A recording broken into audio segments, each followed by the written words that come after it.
It's a good play with Coach Ali. We missed a lot of big shots. See? Hey, you got one too! So, save miss, wide open 3. Yung pinasa ni Jerome could be big. And we gave up offensive rebounds kay Don Troyano. So, kung nagawa lang namin ang tama and we make our shots, it could be a different ballgame. So, but yun nga, sabi ni Coach Ali, hindi lahat parang hindi naman papabor na.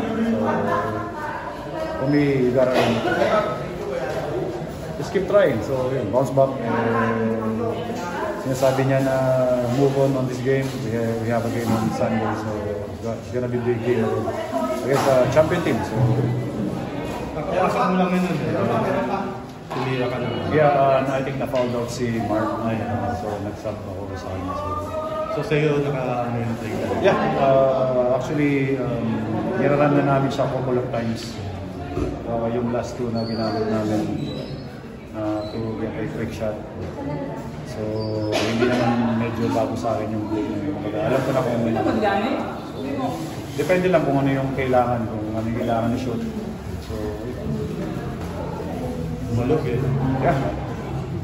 Kita-kita ko parang sa blue pala, direction na. Wasn't expecting na ganun yung mangyayari. Bigot talaga.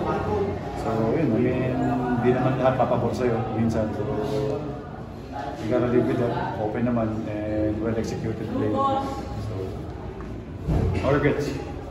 All back-to-back na mabibigat na lang Yes, since team PNP naman. Sabi lang sa amin ni Coach, gotta dig deep. Just be ready. And be excited sa mga ganitong klase ng laro.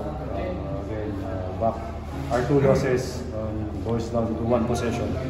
So now, another game on Sunday against a champion team, Coquentex. So we just gotta be ready. Medyo flat yung first half namin. Medyo naiwan kami. Masyadong mahaba yung inabol namin. So sinabi niya sa amin na kung itutuloy lang namin o kung lalaruin namin yung second half namin ngayon, ganun dapat. From the start hanggang matapos, ganun dapat yung tema ng laro namin. So, yun nga, another mistake dun sa part namin, we start slow. So, sana matama namin. Maging ready kami sa Sunday.